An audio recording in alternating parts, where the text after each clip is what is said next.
సాయంకాలం కావస్తోంది. అతను గుమ్మం ముందు ఆగాడు. ఆమె యువతలికి వస్తోంది. అతని వైపు చూస్తూ పెదవి విరిచింది. అనే శక్తి, వినే శక్తి రెండూ లేని పిల్లను రక్షించావు నువ్వు. ఆమె ఎవరో, ఏం జరిగిందో కనుక్కోవడం ఆ భగవంతుడి వల్ల కూడా కాదు. ఆమె మూగది కాదు. కాపాడండి అంది అన్నావు. ఆ మూగదాని నోటమ్మట ఏ శబ్దం వెలువడిందో, నీకు ఏ విధంగా వినిపించిందో కూడా ఆ భగవంతునికే తెలియాలి. నువ్వే చూడు. ఆమె అతని సమాధానం కోసం ఎదురు చూడకుండా మళ్ళీ అంది. గంట సేపటి నుంచి ప్రయత్నిస్తూనే ఉన్నాను. రాతి బొమ్మలా కూర్చుంది. ఉలుకు లేదు, పలుకు లేదు. నీరసం. నిమ్మళించింది. స్నానం చేసింది, ఆరగించింది అంటూ మెట్ల వైపు వేగంగా వెళ్ళిపోయింది ఆమె. అతను గుమ్మం దాటి లోపలికి వెళ్ళాడు. మంచం మీద కూర్చుందామె. తనను చూసి లేవలేదు. ఆమె పెద్ద పెద్ద కళ్ళు అతన్నే చూస్తున్నాయి. ఆ చూపులో భయం లేదు, బాధ లేదు, ఆనందం లేదు. మంచం దగ్గరగా ఉన్న ఆసనం మీద కూర్చుని ఆమె వైపు చిరునవ్వుతో చూశాడు. ఆమె శరీరం మీద రాత్రి ధరించిన వస్త్రాల స్థానంలో శుభ్రమైన వస్త్రాలున్నాయి. ఆమె కడిగిన ముత్యంలా ఉంది. రాత్రి లేని కర్ణాభరణాలు, నాసికాభరణం మెరుస్తున్నాయి. ఆమె కూర్చున్న భంగిమలో ఏదో అర్థం కాని గాంభీర్యం ఉంది. ఎవరు నువ్వు? ఆమె కళ్ళల్లోకి చూస్తూ ప్రశ్నించాడు అతను. ఆమె అలాగే మౌనంగా చూసింది. చూపుల్లో మార్పు లేదు, ముఖ కవళికల్లో మార్పు లేదు. అతను ఆమెను తదేకంగా చూశాడు. నువ్వు నోరు లేని దానివి కావు, నాకు తెలుసు. కాపాడండి అన్నావు నా మీదకి బలహీనంగా వాలిపోతూ. రాత్రంతా నిద్రలో మూలుగుతూనే ఉన్నావు. నువ్వు మూగదానిలా నటిస్తున్నావు. ఎందుకు? నువ్వెవరు? ఏం జరిగింది నీకు? నిన్ను వెంటాడిన వ్యక్తి ఎవరు? లాలస వినిపించనట్టు చూస్తూ ఉండిపోయింది. అతను తీక్షణంగా చూశాడు. నువ్వు సామాన్య యువతివి కావు. నీ నాసికాభరణం, నీ కర్ణాభరణాలు ఆ సంగతి చెబుతున్నాయి. ఏదో ఆపద నిన్ను తరుముతోంది. మౌనం నిన్ను కాపాడదు. మాట్లాడు. ఎవరు నువ్వు? లాలస రెప్పలు ఆర్పకుండా చూస్తోంది. ఆమె పెదవులు కదల్లేదు.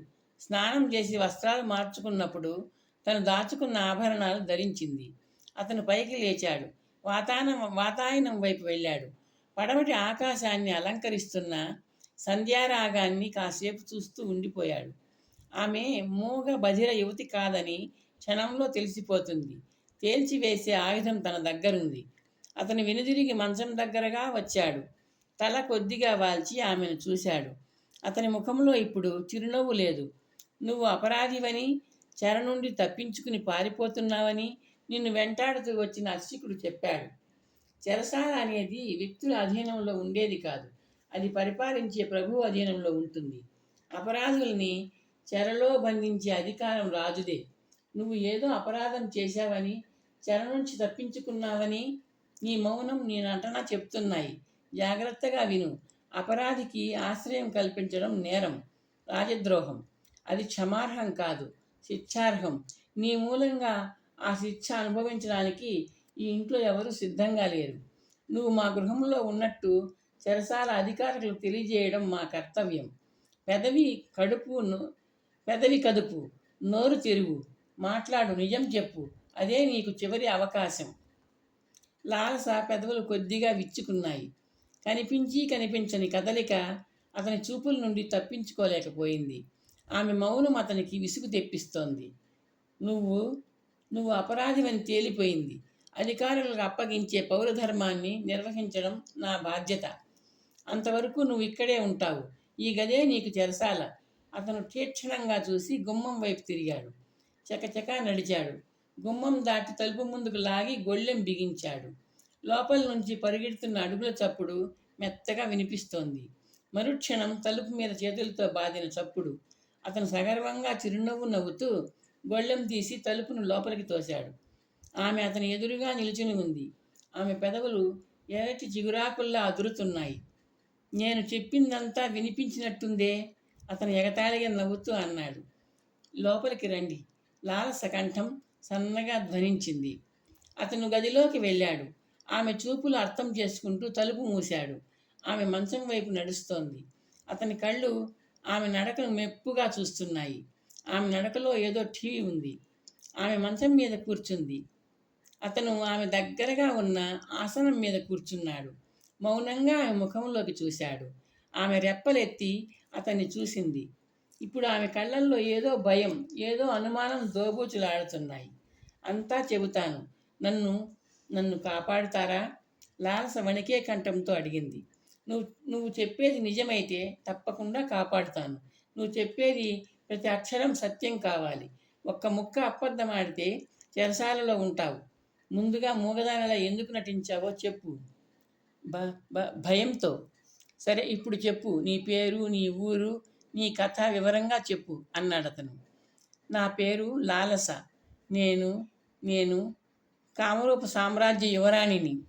కూర్చున్న ఆసనం మీద నుండి తటారున లేచి నిర్ఘాంతపోతూ ఆమె వైపు చూశాడు అతను. అతను నంది.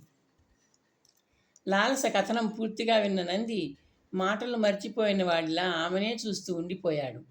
ఆమె పెదవులు పలికే నిజానికి పట్టిన స్వచ్ఛమైన అద్దాల్లా ఉన్నాయి ఆమె విశాల విలోచనాలు. కామరూప నగరంలో పుట్టి పెరిగినప్పటికీ తను రాకుమారి లాలసను గుర్తుంచుకునేట్టుగా ఎప్పుడూ చూడలేదు. కామరూపాంబిక ఆలయానికి వచ్చిన సమయాల్లో చక్రవర్తి నిర్వహించే సార్వజనిక ఉత్సవాల్లో మాత్రమే రాణివాస స్త్రీలు పౌరులకు కనిపించేవారు. అది దగ్గర నుంచి కాదు, దూరం నుంచి. అర్ధరాత్రి సమయంలో ఆమెను ఆదుకున్న సమయం నుండి లాలసను ఎక్కడో ఎప్పుడో చూసినట్టు లీలగా అనిపిస్తోంది అతనికి. లాలసను రాకుమారిగా తను ఊహించలేకపోయాడు.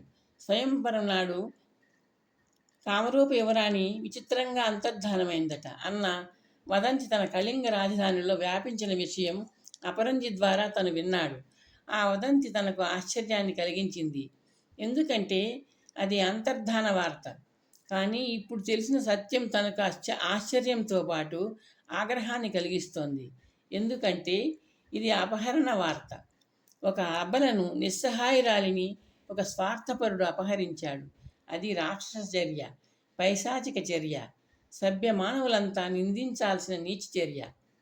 మీకు పూర్తి నిజాన్ని వివరించాను. నా ఆరాధ్య దేవత కామరూప అంబిక సాక్షిగా, నన్ను కన్నతల్లి సాక్షిగా, కన్నతండ్రి సాక్షిగా ప్రత్యక్షరం సత్యం వినిపించాను. అతి దీనమైన నిస్సహాయ స్థితిలో ఉన్నాను. కళింగరత్న నన్ను అన్వేషించి పట్టుకుంటాడు. నేను అబలను. అతను మహాబలుడు, యువరాజు. కామరూపరాజ్యం చేరేదాకా నన్ను ఆపద వెంటాడుతూనే ఉంటుంది. నన్ను కాపాడండి. నందిని చూస్తూ దీనంగా అడిగింది లాలస. నంది మాట్లాడకుండా ఆమె కళ్ళల్లోకి చూశాడు. నిజం చెప్తే రక్షిస్తానన్నారుగా లాలస అంది. నంది మౌనంగా పైకి లేచాడు. వాతాయనం ముందుకు వెళ్ళి తోటలో ఉన్న రావి చెట్టు వైపు చూస్తూ ఉండిపోయాడు. రావి ఆకులు గాలికి నిర్విరామంగా టపటప కొట్టుకుంటున్నాయి. అతని మస్తిష్కంలోని అలజడిని ప్రతిధ్వనిస్తున్నాయి టపటప లాడుతున్న రావి ఆకులు. నన్ను కాపాడండి. నిజం చెప్తే రక్షిస్తానన్నారుగా. లాలస మాటలు అతని చెవుల్లో గింగురుమన్నాయి. కదిపిన పుట్టలోంచి కందిరీగల్లా నందిలో సలుపు పుట్టించే ఆలోచనలు లేస్తున్నాయి. నంది ఒక్కసారిగా కళ్ళు మూసుకున్నాడు. ఆలోచనలు రకరకాల ఆకారాలు ధరిస్తున్నాయి. లాలస కేవలం కామరూప యువరాణి మాత్రమే కాదు. తను తన చెల్లెల్ని జీవోత్సవాలుగా నలపీనుగులుగా మార్చిన ఒక నిరంకుశ చక్రవర్తి ఏకైక పుత్రిక. తన కుటుంబాన్ని సర్వనాశనం చేసిన నిరంకుశుడి కుమార్తెను తను రక్షించాలా? ఆమెను తన అధీనంలో ఉంచుకొని తన చెల్లి దీపాంకురలా ఊడిగం చేయించుకోవాలా? ఏం చేయాలి? రక్షించాలా? శిక్షించాలా? రక్షించి మాట నిలుపుకోవాలా? శిక్షించి ప్రతీకారం చేయాలా? మొదటిది ధీరుడు ఉదాత్తుడు అయిన మనిషి చేసే పని. రెండవది పగతో రగిలిపోతున్న సామాన్యుడు చేసే పని. యథార్థానికి తనకు కానీ తన కుటుంబానికి కానీ లాలస ఏ హాని చేయలేదు. తమకు అన్యాయం చేసింది ఆమె తండ్రి. చేలో మేసింది ఆవు. ఎక్కడో దూరంగా గెంతులేస్తూ ఆడుకుంటూ ఉండిపోయింది లేగదూడ. శిక్షించాల్సింది దేనిని? ఆవునా, దూడనా? కన్నతండ్రి చేసిన దానికి కన్నబిడ్డను శిక్షించడం ధర్మమా? ధర్మం కాదు అంటూ బొబ్బలెడుతున్నాడు నందిలోని సభ్యమానవుడు. నందిలోని ధీరుడు ఉదాత్తుడు అయిన నాయకుడు ఆలోచనా సాగరంలో మునకలు వేస్తున్న నంది మస్తిష్కంలో ఒక్కసారిగా ఏదో తడుక్కుమంది. నీలాకాశంలో అప్పుడే పుట్టిన నక్షత్రంలాగా. ఒక గురుతరమైన మహాబాధ్యత తన మీద ఉంది. తన తండ్రిని చెరలో బంధించడానికి, తన చెల్లెల్ని దాసీదానిగా రాణివాసంలో బంధించడానికి, తను దేశభ్రష్టుణ్ణి చేయడానికి మూలమైన కుట్ర ఉంది. ఆ కుట్రను తాను ఛేదించాలి. కుట్రకు కేంద్రమైన కామరూప రాజధాని నగరానికి దూరంగా కామరూప రాజ్యానికి వెలుపల ఉంటూ ఆ కుట్రను ఛేదించడం సాధ్యం కాదు. కామరూప రాకుమారిని తన వద్దకు పంపిస్తూ విధి తనకు దారి చూపుతోందా? కుట్రను సమూలంగా ఛేదించే ఆయుధంలాగా ఆమెను విధి తనకు అందించిందా? ఆమె తండ్రి మూలంగా తన కుటుంబానికి జరిగిన అన్యాయాన్ని ఆమెకు వివరించి పగా ప్రతీకారం అనే కారణాలతో ఆమెను తిరస్కరించి వెళ్ళగొడితే ఏం జరుగుతుంది? ఆమె ఆపదకు బలి అయిపోతుంది. పగ తీర్చుకున్న తృప్తి తనకు కలుగుతుంది. నిజానికి అది తృప్తి కాదు, ఛాయాతృప్తి, భ్రాంతి. అది ఏకోన్ముఖం. ఆమెను కాపాడితే ఒక అబలను, నిస్సహాయురాలిని రక్షించిన తృప్తి లభిస్తుంది. అది నిజమైన తృప్తి, ఛాయాతృప్తి కాదు, భ్రాంతి అంతకన్నా కాదు. లాలస రక్షణ ఏకోన్ముఖం కాదు, ద్విముఖం. ఒక నిస్సహాయురాలైన లాలసకు రక్షణ లభిస్తుంది. ఆమె క్షేమంగా తల్లిదండ్రులను చేరుకుంటుంది. రెండవ ఫలంగా తనకు ఒక అవకాశం లభిస్తుంది. తనకు లభించిన అవకాశం ముందు సత్ఫలితం ఇవ్వలేకపోయినా నిస్సహాయురాలిని రక్షించిన నిజమైన శాంతి తనలో వికసించి సగర్వంగా తృప్తి అనే సువాసనను వెదజల్లుతూ ఉంటుంది. లాలస తనను శరణు కోరింది. శరణు అన్న వ్యక్తిని ఆదుకోవడం మానవ ధర్మం, ముఖ్యంగా వీరధర్మం. నిర్ణయం నంది హృదయాన్ని ఉప్పెనలా కమ్మేసింది. చిరునవ్వుతో లాలస వైపు తిరిగాడు. అడుగుల చప్పుడు చేస్తూ వేగంగా వస్తున్న వ్యక్తిని అయిష్టంగా చూస్తూ తూగుటుయ్యాల మీద వెనక్కి వాలాడు విదారకుడు. మామయ్య, మామయ్య, ఆపద ముంచుకొస్తోంది, నువ్వే ఆదుకోవాలి. ఊయల దగ్గరగా ఆగుతూ ఆతృతగా అన్నాడు వచ్చిన వ్యక్తి ఉలూకుడు. నీకు ఎప్పుడూ వచ్చేవి ఆపదలే, అవి ముంచుకొస్తూనే ఉంటాయి. పేరుకు తగ్గట్టే ఉంది నీ ప్రవర్తన. మా అక్కయ్య నీకు ఆ పేరు ఎందుకు పెట్టిందో ఆ దైవానికే ఎరుక. విదారకుడు విసుగు వెటకారం కలిపి అన్నాడు. మహాలక్ష్మి వాహనమైన గుడ్లగూబ పేరు పెడితే తన ఒక్కగానొక కొడుకు నెత్తి మీద ఆ తల్లి నాట్యం చేస్తుందని అనుకుంది అమ్మ. ఆదిలక్ష్మి స్థానంలో అప్పులక్ష్మి తాండవం చేస్తోంది. నా నెత్తి మీద తలరాత, ఉలూకుడు అన్నాడు. ఇంతకీ ఇప్పుడు ఏమొచ్చింది? అక్క కొడుకు కదా అని అడిగినప్పుడల్లా అప్పుగా అడిగినంత ఇస్తూ వచ్చాను. ఇంకా నేను మేనలుడిని, నువ్వు నా మేనమామవు. ఇది పవిత్రమైన రుణానుబంధం మామయ్య. దీని ముందు ఆర్థిక రుణం ఎంత? అప్పుగా తీసుకున్నా నీకు రక్షణ కల్పిస్తున్నానుగా. నువ్వు ఎన్ని అన్యాయాలు చేసినా నిన్ను ఎవ్వరూ కన్నెత్తి చూడకుండా చూసుకుంటున్నానుగా, ఉలూకుడు చెప్పుతూ అన్నాడు. ఉలూకుడి వైపు ఎర్రగా చూశాడు విదారకుడు. చూసుకుంటున్నావు, నీ ముఖాన్ని అద్దంలో ఇలా చూడు. అప్పులిచ్చిన చేతులు పోయాయి, ఇచ్చిన సొమ్ము పోయింది. ఉలూకుడు మేనమామ పాదాల దగ్గర తూగుటుయ్యాల మీద కూర్చుని అర్థం కానట్టు చూశాడు. చేతులు పోయాయా? సొమ్ము పోయిందా? చూడు. విదారకుడు రెండు చేతుల్ని నెమ్మదిగా ఎత్తే ప్రయత్నం చేస్తూ అన్నాడు.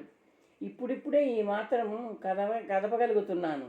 ఏ కీలుకి ఆ కీలు ఊడదీశాడు. ఎవడు? అప్పు తీసుకున్న అష్టదరిద్రుడా? కాదు అన్నాడు విదారకుడు తల అడ్డంగా ఊపుతూ. ఎవరో పరదేశీయుడు. సొమ్ము రాబట్టుకోవడానికి అపరంజి భోజనశాలకు వెళ్ళాను. తన అంగరక్షకులకు తనకు పరదేశీయుడైన యువకుడు చేసిన శాస్తిని విదారకుడు చిలవలు పలవలుగా వర్ణించి చెబుతుంటే ఉలూకుడు మౌనంగా ఆలకించాడు. పరదేశీయుడికి అంత పొగరా? వాడి సంగతి నేను చూసుకుంటాను కానీ నన్ను ఈ ఆపద నుండి కాపాడు. నీకు ఆపదలు వస్తూనే ఉంటాయి. ఆ ఆపదలన్నీ నా ఆపదలుగా నాకు దాపురిస్తూనే ఉంటాయి. వడ్డీ సంగతి వదిలేస్తే మూలధనం మునిగిపోతోంది నీ చేతుల్లో. విదారకుడు ఉక్రోషంగా అన్నాడు. ఏమొచ్చింది? ఎందుకొచ్చింది? అది రహస్యం మామయ్య, అతి రహస్యం అంటూ ఉలూకుడు అటూ ఇటూ చూసి విదారకుడి తలవైపు చేరి తగ్గుస్వరంతో ప్రారంభించాడు. యువరాజు కళింగరత్న గారు ఒక కన్యను అపహరించి తీసుకువచ్చారు. యువరాజులకు అది సాధారణమే. విదారకుడు తేలిగ్గా అన్నాడు. ఆ పిల్ల పర్వతమందిరంలోంచి తప్పించుకొని పారిపోయింది. అది కూడా సాధారణంగా జరిగేదే. ఆ పిల్లను వెంటాడి వేటాడి నిర్ణీత సమయంలో పట్టి తీసుకువచ్చే బాధ్యత నా నెత్తి మీద మోపారు యువరాజులు. అది సాధారణమే. ఈ కార్యక్రమం అతి రహస్యంగా మహాగోప్యంగా సాగాలి. రాజపరివారానికి తెలియకూడదు. అంటే రాజభటులను ఉపయోగించుకోకూడదు. కొందరు యోధులను తోడు తీసుకొని పిల్లను అన్వేషించి బంధించి తీసుకురావాలి. ఆ యోధుల భత్యం నేనే భరించాలట. నా అశ్రద్ధ వల్లే ఆ పిల్ల తప్పించుకుందని యువరాజు గారి నమ్మకం. అందుకే వ్యయము ప్రయాస నేనే భరించాలంటూ ఆజ్ఞాపించారు. సాధారణ విషయమే, విదారకుడు నిర్లక్ష్యంగా అన్నాడు. అన్నీ సాధారణమే అయితే ఇక అసాధారణం ఏమిటి మామయ్య? ఉలూకుడు విసుగ్గా అన్నాడు. నీ తలనొప్పి నా నెత్తిన రుద్దటం. విదారకుడు కసిగా అన్నాడు. నువ్వు తోడుగా తీసుకెళ్లే యోధుల వ్యయం నేనెందుకు భరించాలి? భరించే అవసరం లేదు, రుణంగా ఇస్తే చాలు. ఉలూకుడు దీనంగా అన్నాడు. ఈసారికి ఆదుకో మామయ్య. యువరాజు గారి రత్నాభరణాలైనా సంపాదించి నీ అప్పులన్నీ చెల్లించేస్తాను. ఒక పని చేస్తే నీకు అవసరమైనంతలో ఎంతో కొంత సొమ్ము సమకూరుస్తాను. విదారకుడు సాలోచనగా అన్నాడు. ఒకటేమిటి, 100 చెప్పు మామయ్య. వాడు నా చేతుల్ని దాదాపుగా విరిచేశాడు. నా అంగరక్షకుల కీళ్లు ఊళ్ళదీశాడు. ఆ అపరంజి భోజనశాలలో నా పరువు తీశాడు. అంతటితో ఆగకుండా నా వద్ద అప్పు తీసుకున్న దరిద్రులందరినీ గుంపుగా వెంటబెట్టుకు వచ్చాడు. రుణపత్రాలని కుదువపెట్టిన ఆభరణాలన్నీ ఎవరివి వాళ్ళకి నా కళ్ళ ముందే ఇచ్చేశాడు. నా ఇల్లు గుల్ల చేశాడు. నాకు వాడి చేతులు కావాలి. విదారకుడు పళ్ళు కొరికాడు. కాళ్ళు కూడా తీయించేస్తాను. ఎవడు వాడు? ఎక్కడుంటాడు? ఉలూకుడు ఆవేశంగా అన్నాడు. వాడి పేరు శివనంది అని విన్నాను. ఆ అపరంజి వాడికి తన కొంపలో ఆశ్రయం ఇచ్చిందట. దానికి దాని మొగుడికి వాడు అంగరక్షకుడు. వాణ్ణి నాకు బలివ్వాలి నువ్వు. అంతవరకు నాకు శాంతి లేదు. వాడు చస్తే గాని నీకు సొమ్ము రాదు. ఉలూకుడు ఉద్రేకంగా లేచాడు. వాడికి పరదేశ చోరుడు అనే ముద్ర వేస్తాను. రాజభటులను తీసుకెళ్తాను. కాళ్ళు చేతులు విరిచేసి చెరసాలలో పడవేయిస్తాను. విచారణ ఉండదు, విడుదల ఉండదు. చాలా చెరలో వేసే ముందు ఒకసారి వాణ్ణి నా వద్దకు తీసుకురా. కాళ్ళు చేతులు విరిగిన స్థితిలో వాణ్ణి నేను తనివి తీరా చూడాలి. నా చేతుల్ని శిక్షించిన వాణ్ణి నా కాళ్ళతో శిక్షించాలి. ముందు వాణ్ణి నీ పాదాల ముందు పడేస్తాను మామయ్య. నీ మేనల్లుడి శక్తి నీకు తెలీదు. ఉలూకుడు గర్వంగా అన్నాడు. వాణ్ణి అంత తేలికగా తీసుకోవద్దు ఉలూక. నన్ను నా అంగరక్షకుల్ని ఒంటి చేత్తో నుజ్జు చేశాడు.